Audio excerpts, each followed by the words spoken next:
Hello friends, welcome back to Technique. In this video, we'll be doing the detailed review of the newly launched Poco X7 Pro. So Poco's X series and F series are really great in terms of hardware, and the Poco X7 Pro is no different. You get the Dimensity 8400 Ultra, the India debut on the Poco X7 Pro with really great hardware, improved battery capacity, improved charging speed, LPDDR5X RAM, UFS 4.0, 1.5K AMOLED, you name it, you get it on the Poco X7 Pro. But let's see how good the experience is on this device. So we'll be doing the detailed review of the Poco X7 Pro. So before getting into the detailed video, if this is your first time on this channel, do hit the subscribe button and also hit the bell icon to get notified of all the videos we publish. So let's dive deep into the Poco X7 Pro. So first let's have a look at the design. Now it looks very good, very simple in terms of design. You get a two-layer finish. One is kind of darker, one is kind of lighter. The cameras are vertical layout. The Poco branding is there. At first thought you might feel this is a glass finishing, but this is plastic material. The frame is also plastic, but it's well built actually, and the front panel is Gorilla Glass 7i. Now overall I would say the design definitely looks good. It's just 8 mm, slightly above 8 mm in thickness, and around less than 200 grams in weight. Now there is also the Poco yellow color which has a vegan leather kind of finish, but overall I would say design is definitely good. It's very simple and minimalistic design and very handy as well, because it has a 6550 mAh battery. It's still very compact to use in hand. So that's one thing which Poco has done really good. The silicon carbon battery has made the device very slim and lightweight, even with a higher capacity battery. So what do you guys think about the design? Do let us know your thoughts in the comment section. Now moving on to the displays. Now you get a f1.5K AMOLED display. It's a 120Hz AMOLED display, and the display has been improved with 3200 nits of peak brightness. You get Dolby Vision support, HDR10+. It's a really bright and vivid display, very crisp, 120Hz refresh rate, LTPS panel. Overall I would say colors are nice and wide. You get HDR10+ and Dolby Vision support on Netflix, and the HDR10+ quality is also quite acceptable for a phone in this price segment. So basically we don't have anything to complain here. The display quality is good, and even outdoor brightness also looks good with the 3200 nits of peak brightness. So that's the display aspect. Now you can also see that the bezels of the display are also very minimal. There is also Corning Gorilla Glass 7i protection on the display.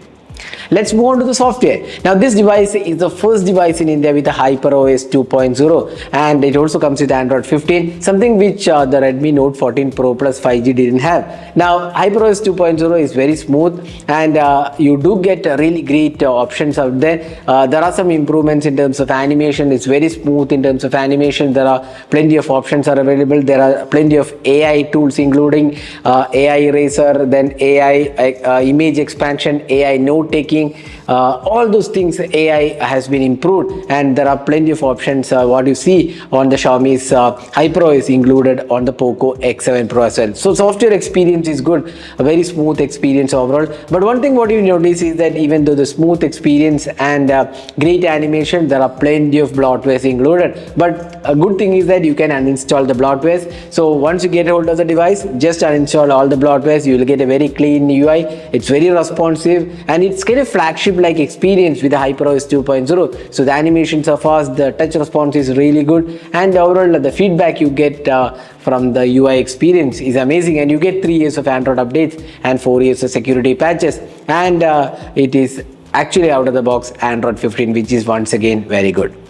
Let's move on to the performance. Now this is powered by the Dimensity 8400 Ultra, the most powerful mid-range chip you can get below the 30,000 price segment, and it is coupled with either 8 gigs of RAM or 12 gigs of RAM, and you get 256 GB or 512 GB storage. This is LPDDR5X RAM and UFS 4.0 storage. So again, there is absolutely no compromise in terms of performance, and even in the raw benchmark, the Antutu benchmark score, we could get a score of around 15 lakh or rather closer to 16 lakh, which is really impressive. So you can see that this is a very capable processor which can cross around 17 lakh Antutu, and even the storage test results are also really good. So synthetic benchmarks is good, and this is definitely a great device for gamers, and it also has a good cooling mechanism which makes it really great for gaming, and the temperature, the thermals are controlled really well on this device. So absolutely no heating issues on the Poco Poco X7 Pro 5G. So once again, Poco has done a really good job here. Now next, let's talk about the fingerprint scanner. It has an in-display fingerprint scanner, which is quite good in terms of experience. Dual stereo speakers with Dolby Atmos support, and you do get customizations. The speaker output is definitely good, I would say. It's definitely above average experience in terms of the dual stereo speakers. Now you do get 5G support, Bluetooth 5.4 and Wi-Fi support, and 5G we have tested with Airtel and Jio. Absolutely no issues, and the speeds are also really good. So that's the performance aspect. So overall, a great device for performance.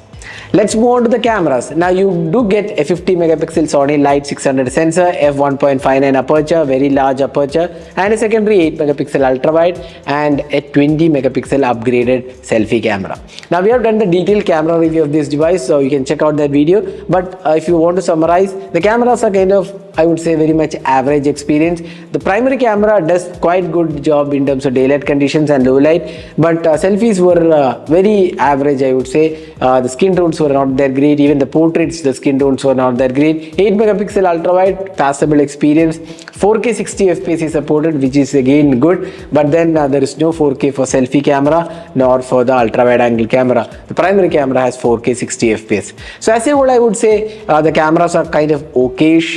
The details in the primary camera and the dynamic range looks good, but otherwise it's a camera where you would say it's an average experience. If you want the best camera experience, this should not be a priority device. But if you are not worried about the best camera experience, you just want a decent camera, this would satisfy most of the users, but definitely not a great camera out there. So that is the camera experience. Next, let's move on to the battery. This is stellar or epic performance in terms of battery. 6550 milliamp hour battery, 90 watt charging. It takes around 1 hour to charge, and the battery performance is epic, I would say. We got around 12 hours of screen on time with the battery drain test, but in real world you can easily get around 10 hours plus screen on time with this massive 6550 milliamp hour battery. So it's literally the battery king out there with exceptional performance in the battery department. So that was my experience with the Poco X7 Pro. So summing up, the pros and cons. Now the pros include great display, good software experience, HyperOS 2.0 adds really great experience, exceptional performance and exceptional gaming experience as well. Battery life is superb on this device. It's a very compact and handy device, and overall the design also looks good. Now the downside, the cameras. The cameras are kind of strictly average, not the great experience, and then the bloatware is included. But that can be uninstalled, that's a good thing, but bloatwares are there. Apart from these, I would say it's a really good package out there. And additionally, you do get IP68 and IP69 rating, which we missed mentioning. So these are two additional features included. So overall, I would say this is a great package. If you're looking for performance, outright performance, there is absolutely no compromise on that department. So that was my experience of the Poco X7 Pro. What do you guys think about the Poco X7 Pro? Do let us know your thoughts in the comment section. This device is priced at starting around 27,999, which makes it a fantastic value for money package with an absolutely great performance. So hope you enjoyed. Thanks for watching. Hope to see you in our next video. Have a great day.